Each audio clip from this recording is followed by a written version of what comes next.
A teacher full of prejudice, a classroom overflowing with tension in the lavish atmosphere of a prestigious private school. But hidden behind the magnificent walls lies a truth no one could have expected. A sudden twist will expose the injustices that have been lurking in the shadows for years, shaking the education system that seemed perfect. Get ready for a story that will make you rethink what truly happens behind the closed classroom doors of the elite. Westfield Academy, a symbol of luxury and academic excellence, stands proudly on a vast campus where classical architecture blends with the latest teaching technologies. This is not just a prestigious private school. It is also a gateway into the upper class, where the children of businessmen, politicians, and major social stars are groomed to carry on their family legacies. The schoolyard in the morning is bathed in sunlight, but the atmosphere always exudes an air of arrogance and distance. Expensive cars are neatly parked by the curb, students wear impeccably tailored uniforms, shiny leather shoes, and designer bags. Every step exuding the confidence of those who believe they belong to this world. But this morning, a new figure appears. Michael King. He walks through the gates, his Westfield uniform fitting him well, but there's something different about him. Not because he doesn't belong here, but because his gaze carries a stronger will than the other students. He isn't here to inherit an empire. He's here to create his own path. As Michael steps into the main hallway, eyes begin to turn toward him. Some are curious, some look surprised, but there are also cold, assessing stares. A black boy in a school where most students are white or come from distinguished families. Though no one says it, the difference is so palpable it can be felt. He keeps his calm demeanor, but the way he grips his backpack strap shows he's not as comfortable as he seems. He's familiar with this feeling, the feeling of stepping into a place where no one believes you belong. But Michael is not the type to back down from adversity. The door to classroom 204 opens, Michael's first English class at Westfield. The classroom is spacious with rows of dark wood desks, tall windows letting in the light, creating a scene that's both ancient and modern. On the walls, portraits of great writers like Shakespeare, Hemingway, and Harper Lee are neatly hung as a reminder that here they don't just teach reading and writing, but the essence of literature. Most students are already seated, each in their own place, but as soon as Michael enters, the murmurs die down, replaced by looks of assessment, scrutiny. Some glance over him before turning away, but there are also lingering, cold stares, as if trying to figure out which class Michael belongs to, whether he's someone worth getting to know. At the front of the room stands a woman, arms crossed, her gaze sharp as a freshly honed blade. Miss Roberts. She looks neat but stern, a light gray dress clinging to her body, her hair tied up perfectly, not a strand out of place. But the most noticeable thing about her isn't her appearance. It's her eyes that carry the inherent arrogance of someone who believes they are always right. Miss Roberts doesn't speak immediately. She lets the silence stretch, as if playing a psychological game to test the new student. But Michael doesn't seem uncomfortable. He enters quietly, looks for a seat, and doesn't let himself be drawn into the game. Finally, after a few seconds that feel like centuries, Miss Roberts speaks, her smile devoid of any warmth. "Oh, a new student." She draws out her words, her eyes scanning him as if she's assessing whether Michael deserves to be here. "I hope you can keep up with our high standards." Some students snicker. Others lower their heads, pretending to focus on their books, not wanting to get involved in what's about to unfold. Michael doesn't respond immediately. He looks up at Miss Roberts, and in that moment she sees something different from the other students. His eyes show no fear or embarrassment. He doesn't say anything, just gently sets his backpack down, sits up straight, and locks eyes with Miss Roberts with unwavering determination. He doesn't need to say a word, because he knows this battle has only just begun. The morning sunlight streamed through the towering glass windows of the classroom, casting shimmering beams onto the board, reflecting an atmosphere of academic seriousness. But that peace was only superficial, for deep inside this room, an undercurrent of a storm was beginning to take shape. Miss Roberts stood at the front of the class, back straight, her cold gaze sweeping over the students like an unyielding overseer. Her slender fingers glided over the pages of To Kill a Mockingbird, a classic work about injustice and racial discrimination. Yet a great paradox was unfolding. A person with biased views was teaching a story about justice. Her voice rang out steadily, but it carried a particular tone, a guided direction, as if there were only one way to understand the book, and it certainly wasn't Michael's perspective. In the silence of the room, a hand slowly rose. Michael. He had followed the lecture from start to finish, patiently listening, observing how Miss Roberts emphasized certain points and deliberately glossed over key aspects of racism. Now, as she posed an open-ended question to the class about the core meanings of the work, he knew he could not remain silent any longer. But Miss Roberts had no intention of calling on him. She glanced past Michael as though he were invisible, her eyes moving to the other students, waiting for another name to be called. 1 second, 2 seconds, 3 seconds. No one raised their hand. Michael kept his arm raised, his gaze steady, unwavering. At this point, Miss Roberts could no longer pretend not to see him. She suppressed a sigh, forcing a strained smile, but a flicker of irritation was visible in her eyes. Yes, Michael. Do you have something to say? The atmosphere in the room was tense, like a taut string.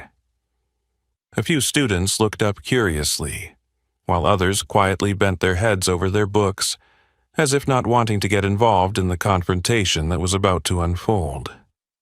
Michael lowered his hand, sitting up straight, his voice calm but clear.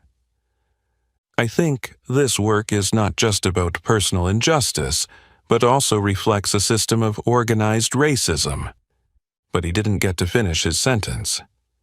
Miss Roberts immediately interrupted. You're wrong, Michael. Her voice was sharper than before, carrying an unyielding authority. Don't turn a literature lesson into a political debate. An invisible shiver ran through the classroom.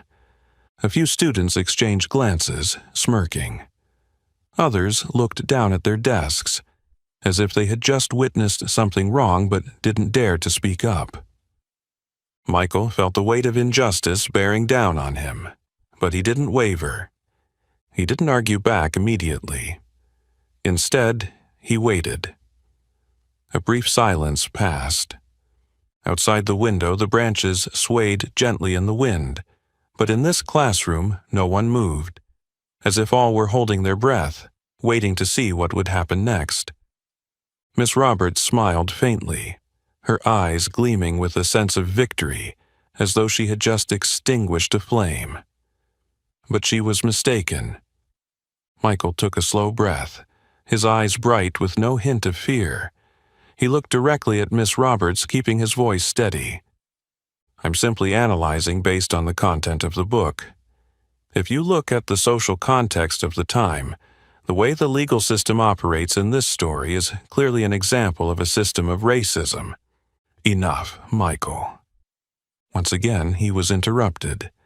This time, Miss Roberts' voice held no trace of a forced smile, but rather an impatient discomfort.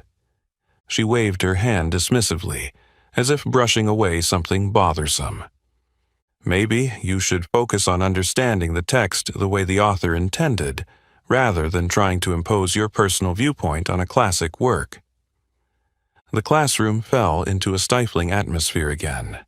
Side glances began to surface. Some students appeared to disagree, but they didn't dare speak up. Others smirked, as if they had expected this from the start. Michael didn't respond immediately.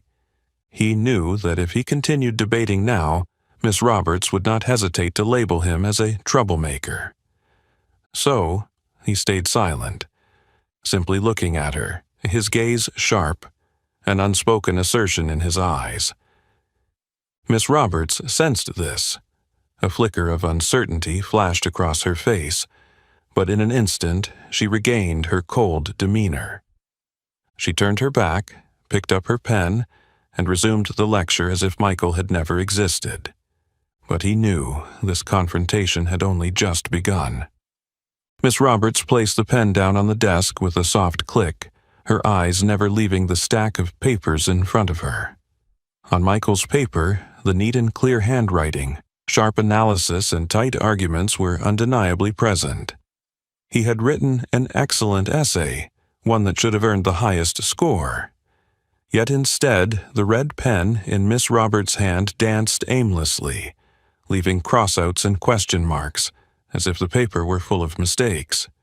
The next morning, when she handed back the tests to the class, Michael looked down at his paper and saw a cold number boldly marked at the top. C+. He frowned. Not because he was arrogant, but because he knew this essay was worth much more.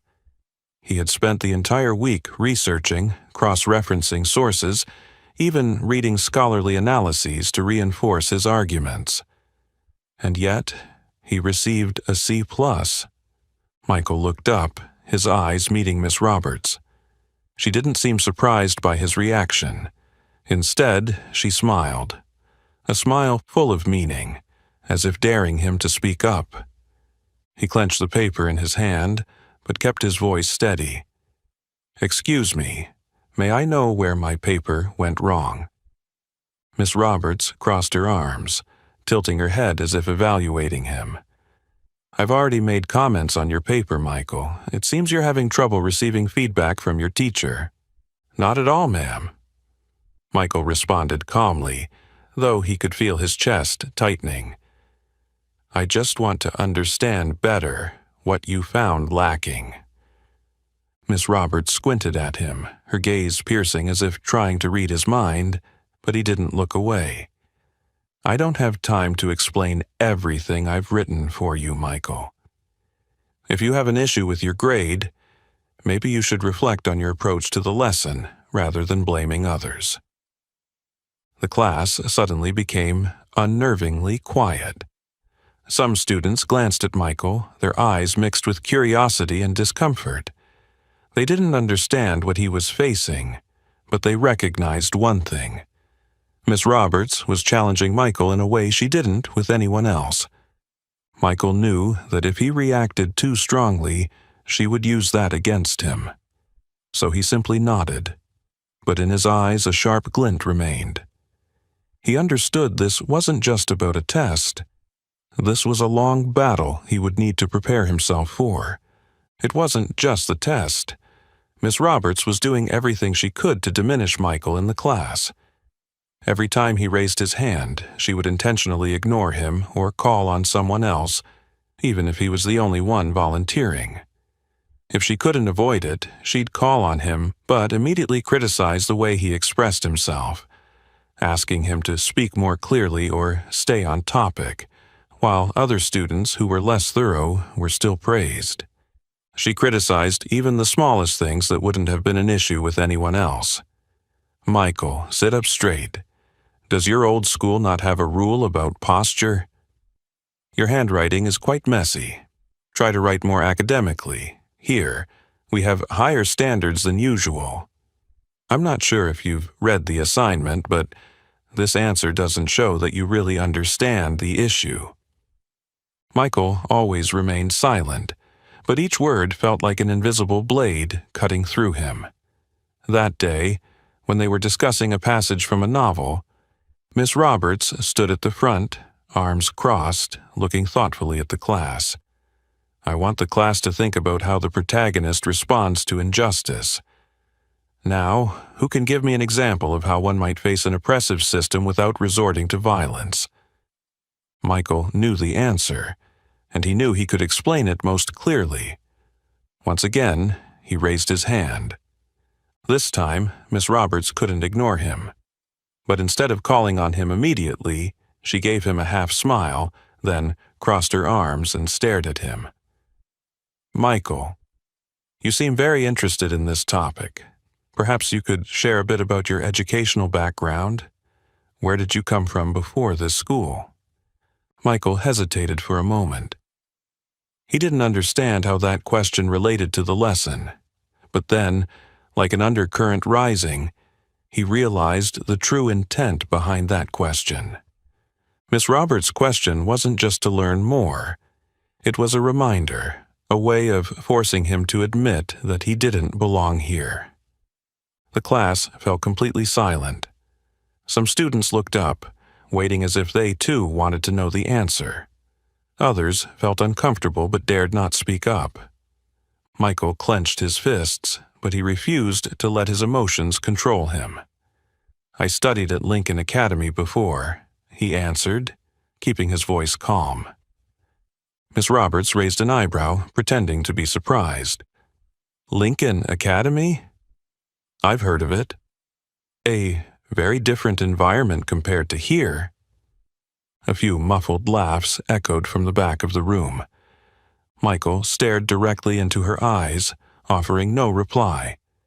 Miss Roberts continued, her voice dripping with sarcasm, yet still wrapped in the guise of politeness. "Michael, you're not used to serious studying, are you? Or was the standard at your old school not this high?"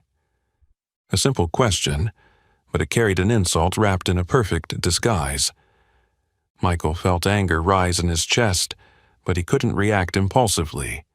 If he responded right now, she would have the perfect excuse to label him as a troublemaker.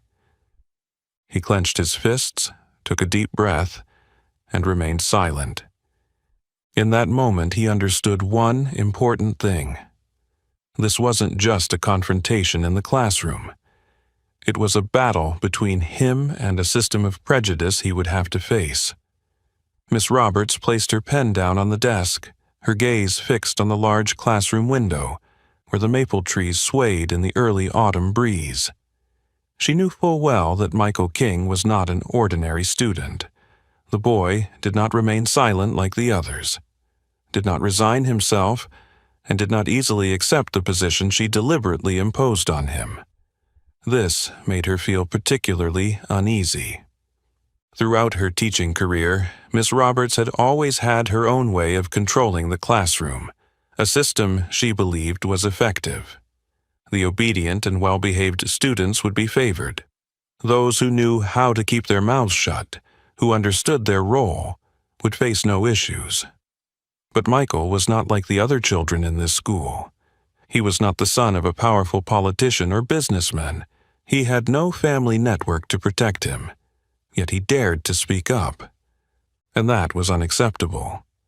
Miss Roberts knew that if she wanted to get rid of a student like Michael, she could not do it directly. This school, though rife with prejudice, still adhered to moral rules that she could not openly break. So, she needed a different strategy, one that was more subtle. She began to plant insinuations about Michael, not with the teachers or the administration, but with the students in her class. Seemingly innocent conversations, yet with a powerful effect. "Michael seems very sensitive about race. He doesn't seem used to the way we learn in such a prestigious private school. Sometimes I get the feeling he's just trying to make a big deal out of things, as if he wants attention. I wonder if he's using his situation to demand some kind of special treatment." Such remarks, when repeated, began to create an undercurrent of thought in the classroom. Michael was no longer just a student being treated unfairly. He had become someone who was demanding privileges. And the most dangerous part was that the more privileged students in the class, those who had always believed they were the center of the world, began to feel uncomfortable with his presence. That morning, Miss Roberts' English class started with a lively discussion. The topic for the day was the formation of personal views in modern society, a subject Michael was particularly interested in. He wasn't afraid to argue, especially when a classmate made a point he felt was weak. "I think your point is somewhat subjective," Michael said, his tone calm but sharp. "If we look at the historical context, we can see—" But he didn't get to finish his sentence. Miss Roberts suddenly let out a soft laugh, a gentle yet provocative sound that immediately drew the class's attention to her. "What's this, Michael?" She tilted her head, her voice dripping with subtle sarcasm. "Are you going to teach us how to think?" Laughter erupted from the class. Michael could feel the shift in the atmosphere. The students who had previously been indifferent to him were now beginning to side with Miss Roberts, even if only subconsciously. They didn't want to stand with someone labeled as the troublemaker. They didn't want to be associated with a student singled out by the teacher. And that was exactly what Miss Roberts intended. He clenched his jaw, said nothing, and didn't argue. If he fought back, things would only get worse. So, he sat quietly, staring directly into Miss Roberts' eyes. Not afraid, not backing down. His gaze burned with a quiet intensity, as if to say that he knew exactly what she was doing, and he would not be easily defeated. But he also knew that this battle was far from over. It had only just begun. Michael left the classroom, walking down the long hallway of Westfield Academy. The afternoon sunlight streamed through the tall windows, casting long streaks of light on the marble floor. He kept a calm appearance, but deep inside, he knew this situation wouldn't end here. Miss Roberts was not the type of person to back down when she had set her sights on someone.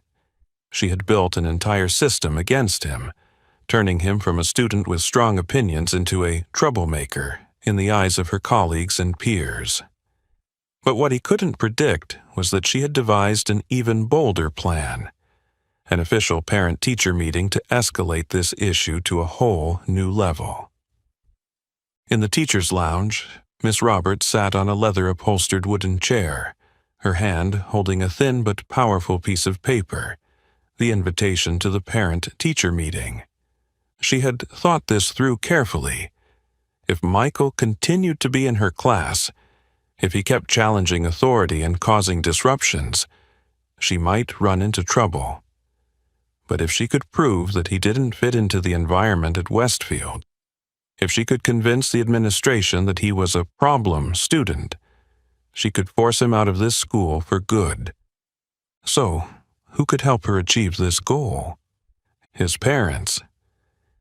She knew Michael's parents weren't major donors to the school.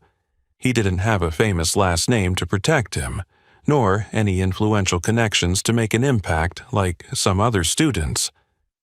If she could convince Michael's family that he wasn't suitable for Westfield, she would get what she wanted. The only problem was that she didn't know that Michael's father was the principal of the school. When Michael opened his locker during break, a white envelope sat neatly between his books. He didn't need to open it to know what it was. He picked up the paper, feeling the coolness of the glossy surface, his eyes scanning the formal print, parent-teacher meeting invitation. He swallowed a deep breath, slowly opening the envelope. The contents were brief, not overly verbose, just an invitation to attend a meeting about Michael King's attitude toward learning and adaptation to the school environment. A flowery way of saying, Miss Roberts wanted him out of this school. He clenched the paper tightly, taking a deep breath. Was she really pushing things this far? Michael had faced injustice before, but this was the first time he found himself in a position where one wrong move could cost him everything.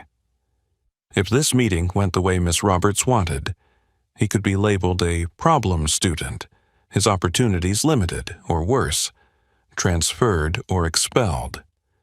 But before these thoughts could overwhelm him, a calm voice sounded behind him. "What's going on, son?" Michael turned around to see the figure of a man in a charcoal gray suit, sharp but warm eyes. His father, Principal King. He stood there, hands in his pockets, eyes not rushing but missing nothing of his son's expression. Michael said nothing, only handed him the invitation. Mr. King took it, his eyes scanning the words. When he reached the last line, the corner of his mouth lifted slightly, but it wasn't a satisfied smile. It was an enigmatic one. "Ah, I see." He nodded, his gaze sharpening a little. "Miss Roberts has really taken it this far, huh?" Michael looked at his father, a hint of worry flickering in his eyes. "What do you think, Dad?" He carefully folded the paper and slid it into his jacket pocket. "I think you have nothing to worry about." Michael frowned. "But what if she—" "Son," he interrupted gently, his voice deep but firm. "You know, I've met a lot of people like her throughout my career. People who think they can manipulate the system to bring others down. And there's one thing I've learned after all these years." He placed a hand on Michael's shoulder, his gaze full of confidence. "Those people always think they're the ones in control, but in reality, they're just building a trap that they'll end up falling into themselves." Michael stood still, looking at his father, and in that moment something clicked. The storm was coming, but he wasn't the one who should be afraid. No one in this school knew the truth. No one knew that he was the son of the most powerful man in the building. And more importantly, no one knew that his father had seen through Miss Roberts from the very beginning. He took a deep breath, feeling an unusual calm fill his chest. Miss Roberts thought she held the trump card, but in reality, she had no idea who she was playing chess with. Michael nodded at his father, then smiled. For the first time in days, he felt confident that things would end the way he wanted. The atmosphere in the Westfield Academy's conference room exuded luxury and authority, with sparkling crystal chandeliers reflecting off the dark wood table. Each parent meeting here was a meticulously organized event, where teachers carefully reported on students' academic progress to highly influential parents in society. Today, Miss Roberts could not hide the smugness in her eyes as she entered the room. This was no ordinary meeting. This was her opportunity to legally push Michael King out of this school. She had arranged everything perfectly. The documents in her hand were thoroughly prepared, with a list of incidents that Michael had caused in class, from challenging teachers to not fitting into the school's learning environment. She also had plans to discuss Michael's stubborn attitude, attempting to convince his parents that they should consider a different, more suitable environment for him. But there was one thing she didn't know. When the door to the conference room swung open, the smile on Miss Roberts' face instantly disappeared. The person who entered was not an ordinary father, not a powerless parent she could manipulate. It was the headmaster of the school. It was the most powerful man in this building. It was Michael's father. The room fell into a heavy silence, broken only by the ticking of the clock on the wall. Miss Roberts turned pale, her gaze flickering over to Michael, then back at Mr. King, as if she could not believe her eyes. "So you're Michael's father?" she stammered, her voice a mixture of astonishment and panic. Mr. King calmly pulled out a chair and sat down, his sharp gaze giving away no emotion. He slowly unbuttoned his jacket, leaning back in the chair as if savoring the moment. "Exactly." The brief answer felt like a heavy blow. Miss Roberts swallowed hard, trying to regain her composure. She couldn't let this ruin her plan. I'm glad you're here. I think we need to discuss some issues that your son has caused in class." Mr. King nodded slightly, not rushing to respond, allowing Miss Roberts the chance to get tangled in her own game. "I'm eager to hear, Miss Roberts. Can you elaborate on these issues?" Miss Roberts tightened her grip on the stack of papers, then placed it on the table. She needed to regain control of the situation. Well, as you can see, Michael is a strong-willed student, but it seems he struggles to adapt to Westfield's serious academic culture. He often challenges the teachers, doesn't respect classroom rules, and sometimes reacts inappropriately during discussions. She paused for a moment, glancing at Mr. King to gauge his reaction, but he remained completely calm, his gaze unchanging. Miss Roberts felt something was off. She continued, her voice now carrying a hint of forced calm. I think our environment might be a bit different from the places Michael has studied before, and that might be putting pressure on him, leading to some inappropriate behavior. I believe we can find a solution that benefits him, perhaps a place that's better suited to his abilities and learning style. This time, Mr. King gave a slight smirk, but it wasn't a joyful one. It was a sharp smile, with no trace of concession. What exactly are you implying, Miss Roberts? She flinched, but quickly covered it up. I'm just saying that not every student is suited for this environment, and I think Michael might do better somewhere else. I see. Mr. King slowly interlaced his fingers on the table, his eyes piercing through Miss Roberts with a cold sharpness. So, you're saying my son doesn't belong at this school? A school that I helped build, managed, and devoted my entire energy to making a fair and high-quality educational institution? Miss Roberts felt her blood pressure rising, trying to stay calm, but beads of cold sweat began to form on her temples. I didn't mean that. I just— Really? Mr. King interrupted, his voice as sharp as a knife. Then tell me, Miss Roberts, why do you constantly interrupt my son when he speaks in class? Why do you ignore him when he raises his hand, but allow other students to speak even when they're unprepared?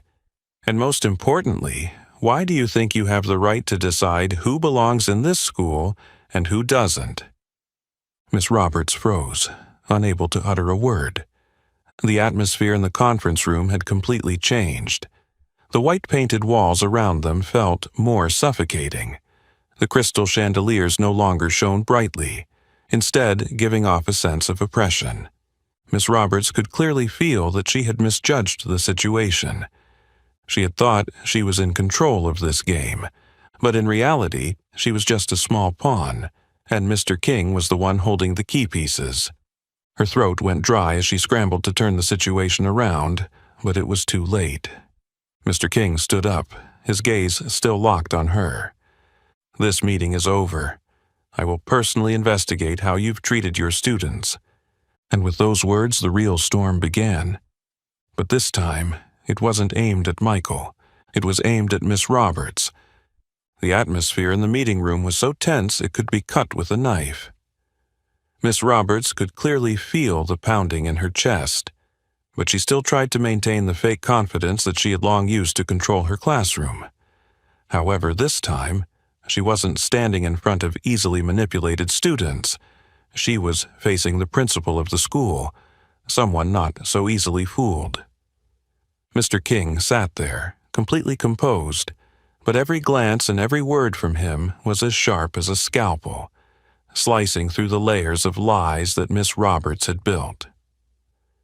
Please clarify, Miss Roberts.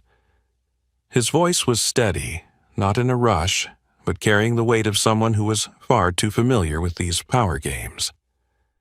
You said my son isn't suited for this school. I want to know exactly what you mean by that. Miss Roberts swallowed hard, trying to come up with a more tactful way to express herself. Sir, I have no other intention but to be concerned about the student's development. I just think Michael might not be used to an educational system that demands focus and seriousness like Westfield's. Some students, depending on their background, might struggle to adapt to this environment. Mr. King slightly tilted his head, a flicker of amusement in his gaze, as if he were savoring her words, waiting for the moment she would dig her own grave. Background? He repeated slowly, as if wanting each word to sink into the already tense air. "Could you be more specific? I'm quite curious. Which background do you think isn't suited for Westfield?" Miss Roberts felt her throat dry. She had anticipated that Mr. King might defend his son, but she hadn't expected him to strike back so sharply. She needed an escape, yet, with each word from him, she was sinking deeper. "I just meant—" She hesitated, then gathered a bit of courage. Some students, from different backgrounds, might not have the same starting point as others. I believe there are other programs that might suit Michael better, allowing him to develop more effectively. Mr. King raised an eyebrow, his gaze colder.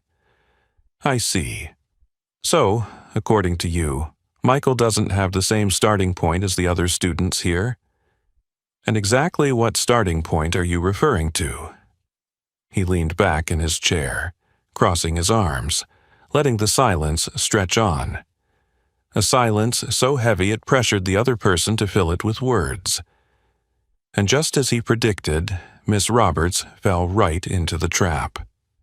She blurted out, "He doesn't have the appropriate educational background for our school." The moment the words left her mouth, she knew she had made a mistake. The room fell into a deadly silence. Mr. King's eyes flashed with a lethal sharpness, but he didn't respond immediately. He allowed those words to hang in the air, giving Miss Roberts time to realize what she had just said. Then he smiled lightly, a cold, emotionless smile with no warmth whatsoever. "Educational background of the boy?" His voice was deep, yet authoritative. "I think what you're actually referring to is his skin color." Miss Roberts opened her mouth to say something, but no words came out. A chill ran down her spine. No, this wasn't what she meant to say, but is that exactly what she thought? She felt like she had just exposed all the thoughts she had been trying to hide for so long. "Sir, I didn't mean that." "Really?" Mr. King interrupted, his voice still calm but laced with an unmistakable sharpness. "Then explain to me, Miss Roberts. When you continually lowered my son's grades without valid reasons, was it because of his educational background? When you repeatedly cut him off during discussions, was it because he wasn't used to the rigorous academic environment? When you deliberately spread the idea that he was demanding privileges just because he dared to speak up for his opinions, was that the concern of an educator?" Each question was a blow, digging deeper into the facade Miss Roberts had built all this time. She had no way to answer without implicating herself. I just thought that. You think you can cover up your bias with flowery words, but I assure you, Miss Roberts, I have seen enough cases like yours throughout my career." Mr. King leaned back in his chair, no trace of leniency in his eyes. "Teachers like you always claim to care about student development. But the truth is, the students you want to help are always the ones who come from backgrounds like yours, look like you, and think like you." Miss Roberts went completely stiff. She knew there was no way to salvage the situation now. The room remained silent, but it wasn't the silence of a debate waiting to end. It was the silence of a truth that had been exposed. Miss Roberts had no way out. The sense of power she once had in the classroom was gone, replaced by an unprecedented fear. "We'll be discussing this matter further, Miss Roberts." Mr. King stood up, adjusting his jacket with a gesture full of confidence and control. "But there's one thing I can tell you right now." He looked straight into her eyes, his gaze as cold as a sharp knife. "Your future at Westfield is no longer up to you." Miss Roberts felt the ground beneath her feet crumble. And for the first time in her life, she realized that it was her own future that was uncertain. The atmosphere in the meeting room seemed to freeze the moment Mr. King finished his last sentence. Miss Roberts sat there, her body stiff as a statue, every breath heavy as she realized she had fallen into the trap she herself had set. She had thought she was in control of the situation, that she could use academic rules and evaluation systems to push Michael into a vulnerable position, and that he would naturally be eliminated. But now, the roles had reversed. She was no longer the one making the decisions. Now, she was the one being judged, and not just by Principal King. When the door to the meeting room opened, the news spread quickly. The students in the hallway stared at Miss Roberts with different eyes. No longer with respect, no longer with the trust she had once maintained with her facade of being a serious teacher. Now, the children's gazes were filled with suspicion, even disdain. The news spread through the class like wildfire on a dry field. At first, it was just whispers. Did she really do that? Michael was right from the start. She intentionally undermined him. I've seen her do that too, but I didn't dare speak out back then. But soon, the silence vanished, replaced by the testimonies of the students in the class. Sarah, one of the top students, who usually kept quiet and stayed away from debates, raised her hand the next day during class. "Miss, why do you always ignore Michael when he raises his hand to speak?" That question fell into the classroom like a bomb, and the whole class sank into tense silence. Miss Roberts had nowhere to hide anymore. I didn't ignore him. She tried to control her voice, but it had lost the usual confidence. Daniel, another student, immediately retorted, "That's not true. I sit right next to Michael and I've seen you do it dozens of times. You don't call on him even though he always raises his hand first. And with the tests, too." Lucas spoke up, his voice clearly full of frustration. "Michael's essay deserved a higher grade.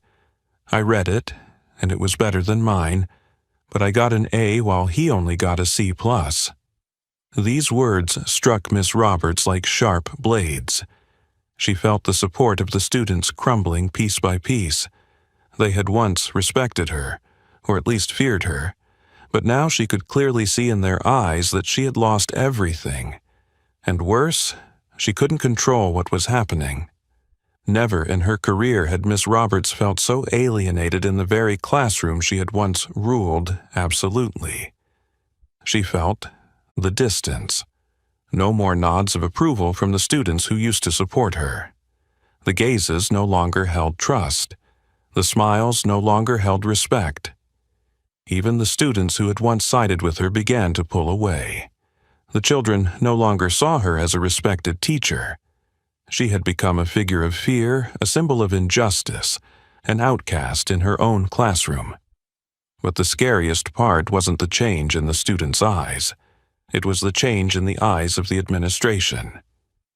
A few days after that stormy parent-teacher meeting, Miss Roberts was called into the principal's office. She had known this day would come eventually, but when she walked into that room and saw Mr. King sitting behind his desk with a folder of documents open before him, she knew it was officially over. "Miss Roberts, we need to talk." Mr. King's voice no longer held any concession. "I've reviewed the complaints regarding your behavior towards your students, and I've spoken with several other students. They all point to one thing. You have failed to perform your duties as a teacher fairly and impartially." "I object." Miss Roberts tensed, her voice no longer calm as usual. "This is just a misunderstanding. Students sometimes have prejudices against teachers when criticized, and I was just doing my job." "Really?" Mr. King tilted his head, his gaze sharp and dangerous. He took a paper from the folder in front of him and pushed it toward her. Then explain why, over the past 3 years, Miss Roberts froze, her lips moving but no words coming out.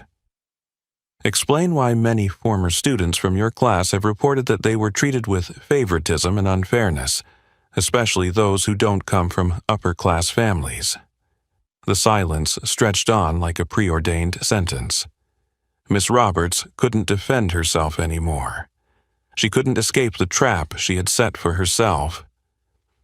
"Miss Roberts," Mr. King slowly stood up, his eyes filled with authority. "You think you have the right to judge which students deserve what, but in reality, you are the one who doesn't deserve to be in this school. You are immediately suspended from duty. The school board will make the final decision regarding your future at Westfield." And at that very moment, Miss Roberts' career officially collapsed. She was no longer the one in control. She had become the one on trial. Miss Roberts sat motionless in the principal's office, her vacant eyes staring at the open file in front of her. Her entire teaching career was on the brink of collapse, and for the first time, she clearly felt a truth she had never considered before. She no longer had any power. Outside the office door, footsteps echoed down the hallway. The entire Westfield school knew about the investigation. The students who had once feared her bias now watched every development, not with smugness but with a cold, indifferent observation, a silent judgment without words. A meeting was immediately called, attended by the most powerful figures in the school. Principal King sat at the center with well-prepared files in front of him. The evidence against Miss Roberts was undeniable. Not only were there complaints from students, but also statistical data about grades, internal emails, and conversations revealing a long history of discrimination, something no one had dared to speak up about until Michael King stepped forward. "We cannot allow a teacher like this to continue teaching at Westfield," a board member declared, their voice sharp, barely hiding their outrage. "Furthermore, we need to reevaluate the entire teacher evaluation process to ensure this never happens again." Miss Roberts sat there, unable to argue, unable to resist. What she had once believed, that she could manipulate the system, that her power was untouchable, had been stripped away, layer by layer. "Miss Roberts, the board has made its decision. You are terminated immediately, and due to the severity of these allegations, we will report the matter to the Private School Association for consideration of revoking your teaching license." The declaration fell like a final judgment, irrevocable, unchangeable. Miss Roberts felt the world around her crumble. As Miss Roberts walked out of the principal's office, the hallway suddenly became unusually silent. The students had gathered on both sides of the hallway. No one spoke, no one laughed or gloated. Only cold, indifferent gazes of observation. There was no sympathy, no regret. No one bowed their head in farewell. They simply stood and watched, as if observing the shadow of a past no one wanted to remember. Miss Roberts clutched the box containing her personal items, uncorrected tests, textbooks, a few old photographs, things that had once symbolized her absolute control in the classroom, now just broken remnants of a career that had come to an end. As she passed Michael King, he stood tall, eyes forward, not gloating, not smiling, just a quiet determination, as if affirming something they both knew well. Justice had been served. She wanted to say something, a defense, a rebuttal, but it no longer mattered. All she could do was walk away, leaving Westfield Academy, the place she had once thought would be her kingdom. But it turned out it was merely the place that witnessed her downfall. And when the door closed behind her, Miss Roberts no longer belonged there. Westfield had never been a place for the weak. It was a prestigious private school where every student carried the pride of powerful families. Everything here was built to serve those already at the top, so they could continue to rise without being hindered by the trivial constraints of the outside world. For a long time, Miss Roberts was a perfect part of that system. She had taught here for years, long enough to understand how the place operated, and skillful enough to keep herself standing firm without anyone being able to touch her. Her decisions had never been challenged, her biases never exposed, because no one had the courage or the power to do so. But now, everything had changed. When Miss Roberts walked out of the school gates for the last time, no student waved goodbye, and no colleague expressed regret.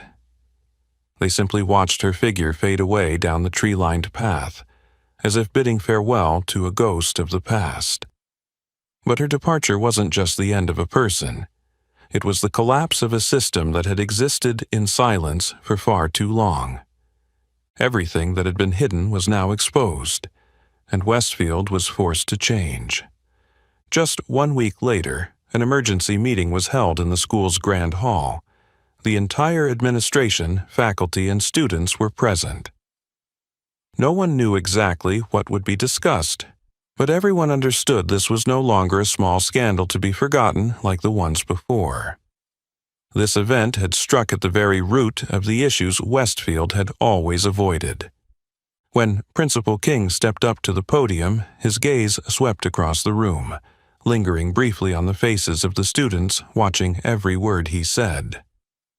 "What has happened recently is a wake-up call for all of us," he said, his voice resonating through the room, every word echoing. "Westfield has always prided itself on being one of the top schools, but do we truly deserve that reputation if we continue to tolerate injustice right here in our own school?" No one answered, but the silence said it all. "This isn't just about one teacher," he continued. "This is about a system that allowed such behaviors to exist without challenge. This is about the silence we've maintained for too long, about how we've let students like Michael King fight against something that should never have existed at Westfield." When that name was mentioned, all eyes turned to Michael, but he didn't lower his head. He sat up straight, looking up at the principal, his eyes as determined as when he faced Miss Roberts in class. "We need change," Mr. King concluded, "and we will change." Reform measures were implemented that very day. First, all teachers would undergo training on educational equity, where they would learn to recognize and eliminate unconscious biases in teaching. No more excuses like, "I didn't mean to," or "I'm just doing it my way." Second, an anonymous feedback channel for students was established, where they could report any unjust behavior without fear of retribution. Third, a student group led by Michael and a few of his friends would oversee the implementation of the new policies, ensuring that what was promised wouldn't just remain on paper. And most importantly, the curriculum would be adjusted to include open discussions about equality and fairness, helping students not only understand these issues but also learn how to speak up when needed. Westfield would no longer be a place where only certain people benefited from the system. It would become a place where all students had an equal opportunity. The changes didn't stop at the administrative level. They began to infiltrate every classroom, every conversation between students, every way teachers evaluated their students. In a discussion about social issues in an English class, Sarah, who had once stayed silent while witnessing Miss Roberts' injustice towards Michael, raised her hand to speak for the first time. "I think we should look at this issue from the perspective of those directly affected," she said. "We can't keep pretending that injustice only exists in textbooks or in stories from the past. It has happened right here in this very classroom." No one disagreed. No one laughed. Because this time, everyone understood that she was right. But the biggest change didn't come just from the new policies or the improved lessons. It came from a shift in how students viewed their own responsibility. The students who once bowed their heads in the face of injustice began to speak up. Those who thought it didn't concern them now realized that silence was also a form of complicity. One late afternoon, as Michael was about to leave the school, a younger student ran up to him, eyes full of hope. "Michael, we're trying to start a club to ensure that what happened will never happen again. Can you help us?" Michael looked at the boy, then glanced around the schoolyard. This place had once felt foreign to him, a place where he never truly felt he belonged. But now it was different. "Sure," he said, giving a small smile. Westfield had changed, and he would continue to be a part of that change. That morning, the sky in Westfield was clearer than usual. But it wasn't the weather that made the difference. It wasn't the bright sunlight, nor the gentle breeze that swept through the golden maple trees on the school grounds. The change came from the people. Michael walked through the large gates, his uniform perfectly pressed, his steps steady. There were no more curious glances, no more mocking smiles, no more whispers as he passed by. The burden that had once weighed heavily on his shoulders was now gone. No one could look down on him anymore, and today the whole of Westfield would witness this change. The school's grand hall was filled with students, teachers, and the administration. A solemn atmosphere filled the room, but it wasn't like the usual ceremonies. It wasn't just a ritual to embellish the image of Westfield. This time, everyone was here for a reason that truly mattered. When Principal King stepped up to the podium, the entire room fell silent. No one spoke. No one looked at their phones. No one was distracted. Everyone was waiting. He paused for a moment, scanning each row of seats in the hall. Students, teachers, parents. They were all there to witness the biggest change in Westfield's history. "As you all know," he began, his steady voice resonating throughout the large room, "our school has been through a difficult period. A teacher, once a pillar of our teaching staff, was found to have behaved in a way that was inconsistent with the core values Westfield stands for." The entire hall held its breath. These actions caused harm to a student in our school, a student who should have been encouraged to grow, but instead was made to feel like they didn't belong. A student who suffered injustice, but instead of bowing their head, they bravely stood up. There was a long pause, as if giving everyone a moment to feel the weight of those words. "That student is Michael King." Applause erupted from one corner of the hall, then another clap, and soon, like a wave, the whole room rose to their feet, clapping. Not because of formality, not because they were forced, but because everyone knew Michael deserved this recognition. Michael walked onto the stage, feeling the stark difference in the way people looked at him. No longer did they see him as an outsider, as a student, unfit for the Westfield environment. They were now looking at him as someone who had changed the system. He took the certificate of honor from Principal King, a recognition no student had ever received before. "Michael," Principal King said, his voice deep but filled with respect, "you didn't just defend your own rights. You paved the way for changes that Westfield needed for a long time.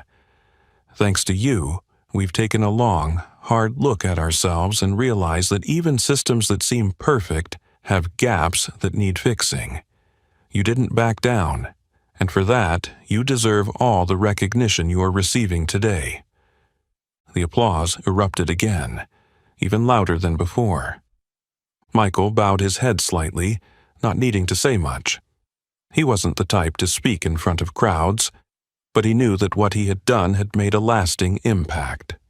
The ceremony ended, but the ripple effect Michael created was far from over. When he walked into class after the ceremony, another surprise awaited. The entire class stood up, and for the first time, all the students clapped as he entered.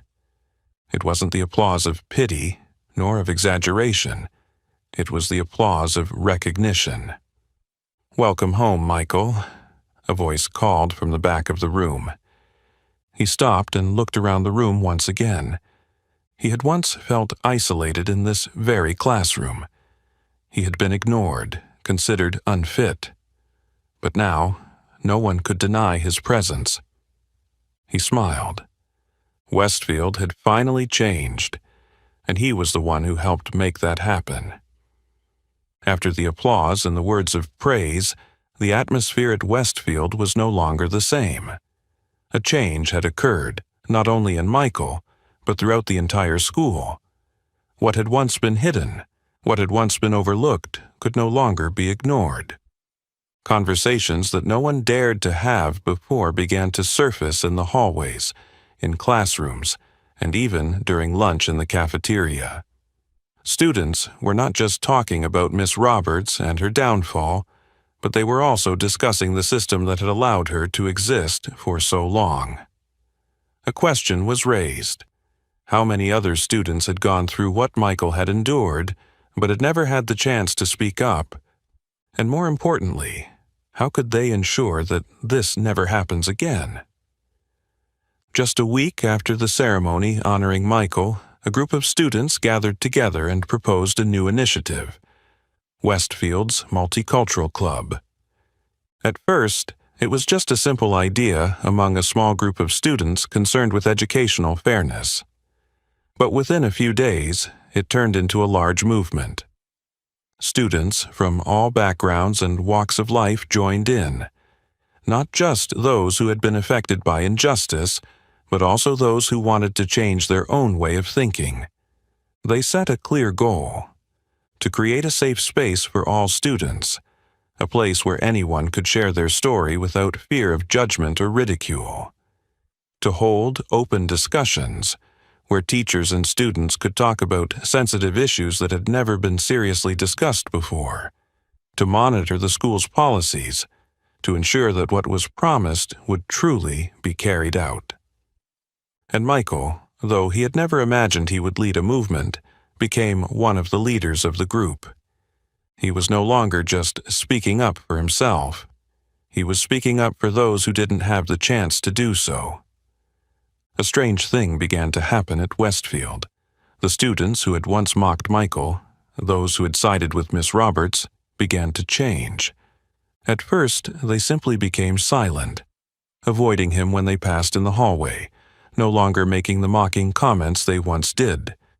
But gradually, some of them began to approach him, with an obvious sense of confusion on their faces. One day, during lunch, Ethan, one of the students who had once supported Miss Roberts, quietly walked up to where Michael was sitting in the library. He stood there for a long while, as if struggling with himself before speaking. "I want to talk." Michael looked up, his expression calm but not hostile. "What about?"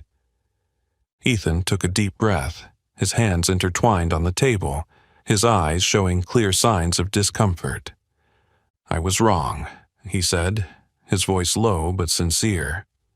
I believed what Miss Roberts said about you. I thought you were just exaggerating, that you were just trying to get attention. But I've seen what really happened. I've heard what others said, and I understand that I was wrong." Michael quietly watched him. This wasn't something he had expected, but it was also something he couldn't turn away from. "You realize it now, and it's not too late," he said slowly. "But I don't need an apology for myself. If you truly want to change, come join us. Help us build a better Westfield."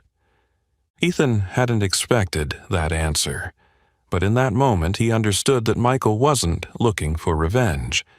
He was looking for a solution. "I'll do that," Ethan nodded, for the first time with genuine sincerity. Westfield had changed. The meetings of the Multicultural Club were no longer just small conversations among a few students. They became an open forum where hundreds of students joined in to discuss. Teachers began attending, not to control, but to listen. Some teachers even publicly acknowledged that they had held biases they hadn't realized before. The lesson on To Kill a Mockingbird was no longer confined to a rigid perspective. It became a lively discussion on racism, both in the past and present, on injustice, not just in books, but within the education system itself. Michael was no longer the isolated boy in the classroom. He had become a part of something bigger than himself. He had proven that one person can make a difference, and this time, no one doubted it. Michael stood silently on the balcony of the main building, looking down at the Westfield campus shaded by maple trees. A gentle breeze blew through, causing the leaves to sway, the golden leaves curling in the air before falling onto the stone-paved paths below. This school had changed, and he was a part of that change. No more contemptuous or wary looks, no more whispers behind his back every time he walked by. Instead, there were nods of recognition, genuine conversations that had never existed before. Westfield used to be a place he felt alienated from, but now it was becoming a place he could truly call home. Standing here alone. A calm voice spoke from behind, pulling Michael from his thoughts. He turned around to find the figure of the most powerful man in the school, the one who had always stood by him throughout the years, Principal King, his father. The man stepped forward, standing beside his son, his gaze fixed on the scene before them. But instead of looking at the trees or buildings, he looked at the people, the students talking, laughing, the teachers exchanging ideas with a newfound freedom. "It looks so different, doesn't it?" He spoke softly, yet with profound meaning. Michael nodded. "A lot different. I never thought Westfield could change this fast." Mr. King smiled. "That's because you've never seen the true power of a truth being revealed. When someone is brave enough to speak what others have always intentionally ignored, it sparks changes we can't even predict." He turned to look at his son, his gaze not only that of a principal, but of a proud father. "You didn't just protect yourself, Michael. You've changed an entire system." Michael took a deep breath. Hearing that from his own father, the one who had dedicated his life to leading Westfield, made him realize the true weight of what he had done. He hadn't just fought for himself. He had paved a new path for the students to come so they wouldn't have to endure what he had. He had helped change a system that seemed unchangeable. And most importantly, he had proven that the voice of one person could make a difference. Michael looked up at his father, a proud smile briefly appearing on his face. But deep inside, he knew this was just the beginning. "We still have a lot to do," he said, his voice determined. Mr. King nodded, his smile growing warmer. "Yes, but now you don't have to do it alone." The breeze blew again, but this time Michael felt it carried something new, a beginning, a future he never thought he could reach. Westfield had changed, and so had he. Michael walked down the long hallway of Westfield Academy, once a foreign world, a place where he felt he didn't belong. But today, as his footsteps echoed on the marble floors, and the morning light streamed through the large windows, everything had changed. The looks directed at him were no longer filled with doubt or wariness. There were no more indifferent stares, no more whispers behind his back. He was no longer an outsider. For the first time, Michael truly felt recognized. Students passing by nodded at him, some smiling lightly, while others stopped to say a few short yet meaningful words. "Thank you, Michael. Because of you, everything has changed. I never thought Westfield could be better, but you proved me wrong." He didn't need to say much. He simply smiled, not out of pride, but because he knew he had done something truly meaningful. Westfield was no longer just a place for a select group of students. It was no longer a place where someone like him had to work twice as hard just to be treated fairly. It was no longer a place where the voices of minority students were ignored or stifled. For the first time in its history, Westfield had truly become a place where every student had a voice. At the edge of the campus, the Multicultural Club had just finished a meeting. Students were exiting, engaged in lively conversations, discussing upcoming events and ideas to continue the momentum of change. Michael noticed a new group of students, faces he hadn't seen before.